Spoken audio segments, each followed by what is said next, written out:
Movimiento armónico simple.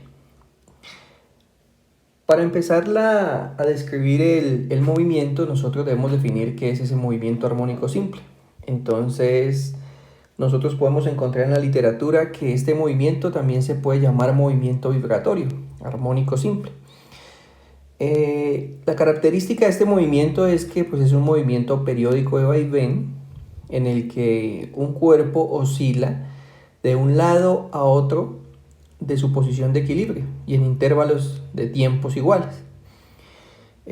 Podemos decir que tenemos algunos ejemplos como el péndulo simple o el movimiento de una partícula que oscila sujeta a un resorte y que se comprime. Entonces, lo que vamos a hacer es que vamos a tener en cuenta, vamos a hacer el siguiente experimento, que es un experimento mental. Tenemos aquí una fuente luminosa. Tenemos una partícula que está sujeta a un punto y ella entonces va a ser la descripción de un movimiento circular, ¿sí? Y nosotros vamos a colocar una pantalla a cierta distancia y esa luz entonces nos va a proyectar el movimiento. Entonces, cada vez que la partícula se encuentra en cierta posición, entonces ella se va a ver en la pantalla, ¿sí? Ese movimiento unidimensional, que es el movimiento de vaivén, ese es el movimiento que nosotros estudiamos. Entonces tenemos que, como el movimiento es periódico, la partícula aquí en esta gráfica va a estar entonces descrita por el movimiento de ella a través de ese movimiento periódico que tenemos ahí, ¿sí? Entonces, lo que vamos a hacer es que vamos a estudiar ese movimiento y para estudiarlo entonces vamos a hacerlo en forma ideal. Entonces no vamos a tener en cuenta las fuerzas externas que puedan intervenir sobre el movimiento, como la fuerza de rozamiento, la fuerza de viscosidad del medio, no vamos a tener en cuenta eso. Para ello entonces lo que vamos a hacer es que vamos a decir que en el caso de que la trayectoria sea rectilínea, ¿sí? Entonces la partícula va a describirnos un movimiento armónico simple, oscilándose el movimiento, alejándose y acercándose al punto, digámoslo así, inicial de equilibrio que nosotros vamos a tener en cuenta, ¿sí? Entonces, de tal manera que pues esa posición va a estar en función del tiempo con respecto pues al punto ese sinusoidal que estamos teniendo en cuenta. Entonces suponemos un movimiento diferenciado en el sistema masa-resorte. Entonces aquí tenemos un resorte que todavía no ha sido elongado, ¿sí? Está en su posición de equilibrio, y tenemos entonces ese mismo resorte cuando pues nosotros ya hemos agregado, digámoslo así, la masa, esa masa que tenemos ahí. Tenemos entonces nuestra posición de equilibrio y sabemos que al colocarle la masa, entonces ella lo que va a hacer el resorte es hacerlo elongar, pero él también va a intentar volver a su posición de equilibrio. Por lo tanto, entonces se va a comprimir. Entonces, eso es lo que nosotros conocemos, si ustedes recuerdan de mecánica, la ley de Hooke. Entonces, la ley de Hooke nos permite, digámoslo así, poder establecer cuando tenemos esa fuerza en el resorte. Entonces, si aplicamos la segunda ley de Newton, decimos entonces que fuerza es igual a masa por aceleración. Vamos a encontrar la dinámica del movimiento.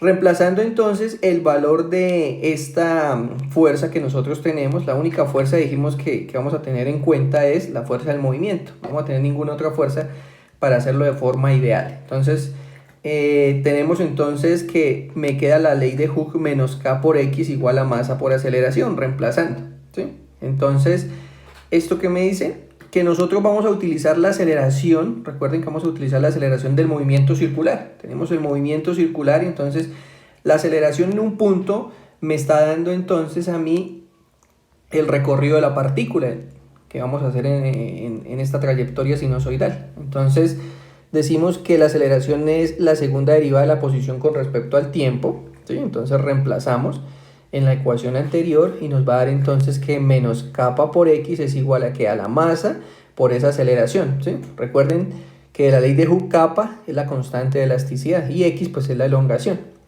Dividimos entre la masa y nos queda entonces menos kappa sobre la masa por x igual a la segunda derivada de la posición con respecto al tiempo, ¿sí? lo que hacemos es que pasamos este término que tenemos aquí a nuestro lado derecho y entonces finalmente tenemos esta ecuación. Segunda derivada de la posición en el tiempo más k sobre m por x igual a 0. Entonces, nosotros no vamos a solucionar esa ecuación diferencial de segundo orden homogénea que tenemos ahí. Lo que vamos a hacer es que vamos a plantear, vamos a decir que nosotros podemos solucionar esa ecuación diciendo que tenemos una función sinusoidal o cosinusoidal, porque son soluciones que son periódicas en el tiempo, ¿sí? Entonces la combinación lineal de esas dos funciones debería darnos una solución general. Entonces primero planteamos que el espacio o x es igual a por el seno de omega t. Tenemos nuestra primera ecuación. Entonces, como vemos, tenemos que tener en cuenta la segunda derivada y tenemos aquí entonces nuestra función. Ya tenemos la función. Ahora, ¿qué debemos hacer? Derivar dos veces. Entonces, derivamos dos veces. Nos va a quedar entonces que x de t es igual a seno de omega t, la función. Nuestra primera derivada, entonces, a, la amplitud, por el coseno de omega t, que es la derivada del seno, positiva, por la interna, derivada interna que nos quedaría omega. Ahora lo que hacemos es que derivamos de nuevo porque necesitamos la segunda derivada. La derivada del coseno nos da negativo, el signo negativo, a seno de omega t por la interna que sería omega, y con el omega que tenemos afuera tendríamos omega al cuadrado. Entonces esta expresión que tenemos aquí la vamos a reemplazar. ¿En dónde la reemplazamos? En la segunda derivada de la posición más kappa sobre m por x igual a 0. ¿Sí? Esa es la ecuación que nosotros estamos solucionando.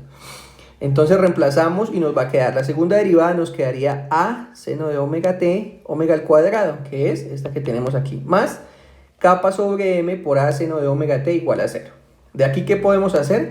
Aquí lo que hacemos es que sacamos factor común. El factor común que va a ser entonces a seno de omega t, nos quedará menos omega al cuadrado más k sobre m igual a 0. ¿Sí? Entonces, de aquí, ¿qué decimos? Decimos, bueno, nosotros no podemos decir que la función es 0, porque si la función es 0, pues entonces no tenemos pues movimiento. Lo que pueden ser 0 son estos, que son para nosotros nuestras constantes. Entonces nos va a quedar que menos omega al cuadrado más k sobre m es igual a 0, y por lo tanto entonces omega al cuadrado es igual a k sobre m. ¿Sí? Entonces ya encontramos el término que tenemos ahí en la función, o sea que es una solución de esta ecuación diferencial. Ya tenemos nuestro seno, ¿sí? Entonces con el seno encontramos a omega al cuadrado. Como dijimos que puede ser una combinación lineal, esa es la hipótesis que dimos desde el inicio. Entonces tenemos que hacerlo ahora con el coseno. Entonces tomamos el coseno. ¿Cómo nos va a quedar? Coseno, bueno, b, que sería una nueva amplitud. Tenemos x de t igual a b coseno de omega t. Derivamos, entonces nos va a quedar, la derivada del coseno me va a dar seno de b, seno de omega t por la interna que sería omega.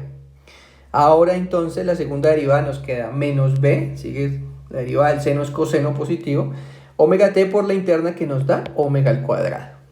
Volvemos entonces a reemplazar esta en la ecuación que teníamos. ¿Cuál es la ecuación que tenemos? Siempre debemos recordarla. Segunda derivada con respecto al espacio más k sobre m por la función igual a 0, nuestra ecuación. Todavía no le hemos dado un nombre, vamos a ver entonces qué nombre va a quedar con esa ecuación. Entonces reemplazamos y nos queda menos b coseno de omega t, omega al cuadrado, y vamos a tener aquí b coseno de omega t, que es la función que tenemos acá x, igual a 0. ¿Sí? Entonces hacemos lo mismo, sacamos factor común, b coseno de omega t, y nos queda menos omega al cuadrado más k sobre m igual a 0. Entonces no podemos decir que la función es igual a 0 porque no tenemos función, no tenemos movimiento. Entonces, ¿quiénes son los que pueden ser igual a 0? Las constantes. Entonces, de aquí tenemos que menos omega al cuadrado más k sobre m es igual a 0. Y de aquí finalmente, omega al cuadrado igual a k sobre m. ¿Qué quiere decir esto? Quiere decir que ya encontramos entonces la solución y podemos decir que el seno y el coseno son solución de esta ecuación diferencial que tenemos. Entonces, bajo este supuesto, nosotros podemos reescribir la ecuación inicial y k sobre m lo podemos decir que es omega al cuadrado. Cuando nosotros tenemos la forma de esta ecuación, siempre vamos a decir que es la ecuación diferencial del oscilador armónico, ¿sí? O sea que vamos a tener que para el péndulo simple, que dijimos que también es un ejemplo de movimiento armónico simple, vamos a poder encontrar entonces también esta ecuación, ¿sí? Más adelante lo haremos. Y la solución general que nosotros le estamos dando, ¿cuál es? La solución general nos va a quedar entonces x de t igual a seno de omega t más b coseno de omega t. La combinación lineal de esas dos funciones que nosotros estamos teniendo en cuenta, que son periódicas y que entonces van a ser solución de nuestra ecuación del oscilador armónico.